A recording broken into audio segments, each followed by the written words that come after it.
Hey guys, it's Chloe.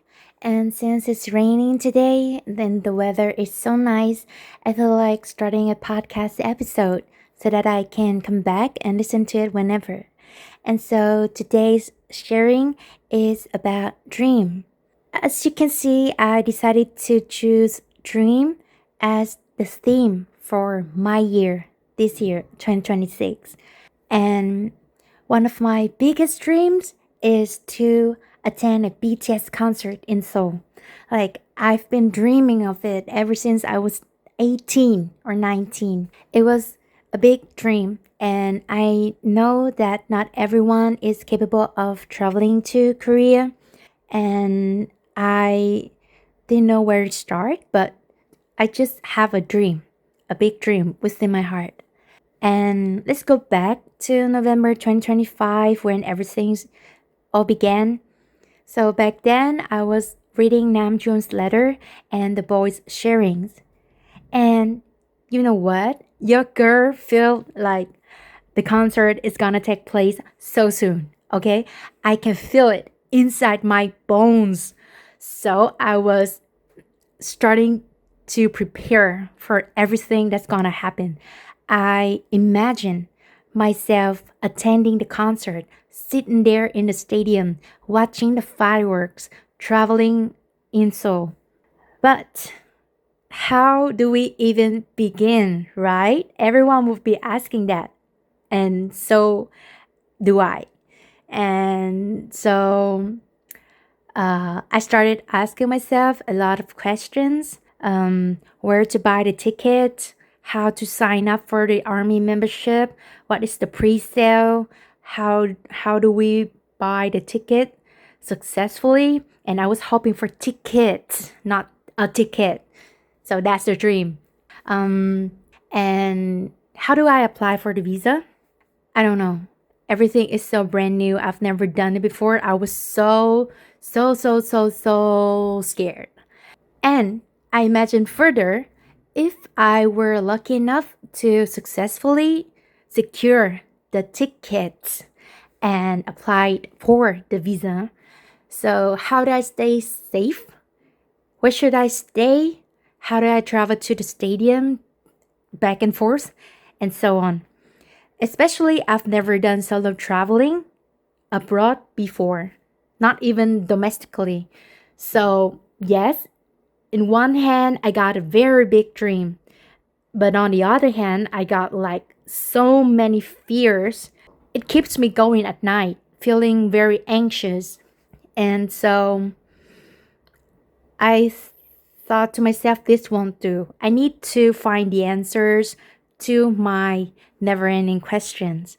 And so that's what I did. I went online. I reached out to kind army friends who had successfully bought the tickets for D-Day concert or Hope on the Stage or Run Jean, all of them, those who had successfully secured the tickets in Seoul.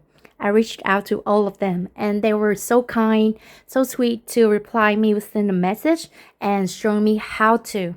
But they all like gave me a note is that 50% is you're trying, but the rest is up to luck. So I was like, okay, so let me try my best. Let me figure it out and let's see how it goes.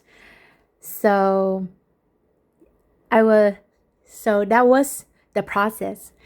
And I was like that was when November, right? And the concert ticket starts selling in January. So it was like I only got 2 months. 2 months to prepare the paper for the visa, to buy the membership, to learn the information, which ticket sites to go, what to do, how do I pay for the ticket, how to practice, and so on. It was like unending questions. If you know me, I have unending questions. And so by figuring out one by one, I was doing baby steps, okay? Baby steps, one step at a time. And by the time I realized at the end of the journey, looking back, I was doing like I achieved the dream. I was doing everything I used to ask about or feel scared because I didn't know how to do it at first.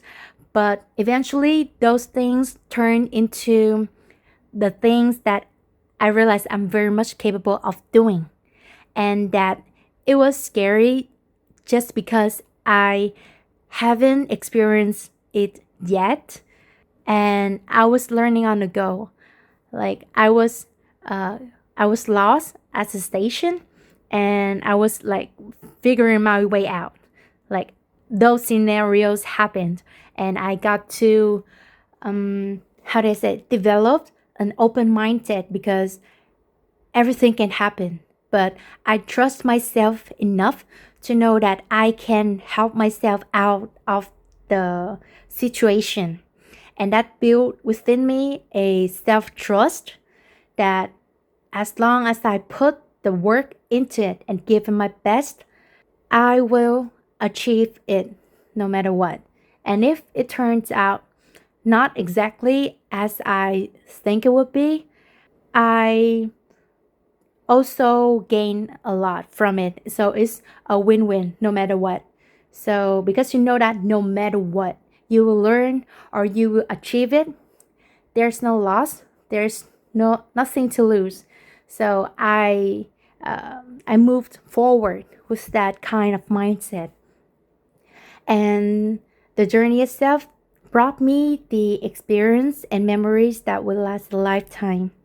And by ending this podcast, I would like to share three of the quotes that had accompanied me for reaching to my dream. The first is to do it scared anyway. Okay? I didn't know shit, but I was scared as fuck. I was sleepless at night. I was anxious. I was stressed. But when I reached the dream, it was so rewarding. So, looking back, I'd say that again. Do it scared anyway, and you learn. You will learn thanks to the process. And the second one is to live the question, and that eventually, within the distant future, you'll be living right into the answer. And as you can see, I was living my answers, all right? Will I be able to secure the BTS concert ticket? Yes. Will I be able to travel to Korea? Yes. And so I was living my answer. And last one would be to step outside of your comfort zone because I was I was deciding between should I take a gap take a gap after I quit my job and save up the money just for the future, just for the uncertain future, or should I use the money I have saved up to go after my dream, knowing that it will cost a lot, but in return, I will also gain a lot.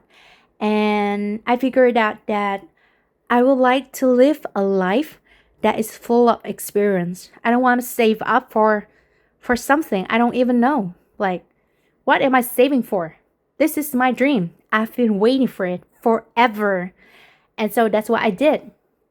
I stepped outside of my comfort zone into the discomfort zone and realized that everything that lies in the discomfort zone are just the things that I have never experienced before. I have I haven't learned yet. And so they're waiting for me to come there and make an acquaintance and learn about them and live them and experience them. And I realized that it was a very fun experience to do in the discomfort zone. So I recall and realized that if I were to meet something that makes me scared, that makes me feel like I'm not ready yet, it is a sign that I'm stepping into the discomfort zone. It is welcoming me to go in there and learn and come out as a new person, to have a new perspective in life. And that was when I got a very optimistic view of the discomfort zone, not negative anymore, but brightly optimistic. Yes. And so that was my story for today. It helped me a lot knowing that I can trust myself because I'm very much capable of doing everything on my own. And I just need to figure it out one thing at a time. And I hope this story can help you too if you're facing fear, if you're feeling uncertain. Everything will work out in the end, and you just got to believe in yourself and imagine you be reaching there just as like manifesting. Yes. Thank you for listening. Bye.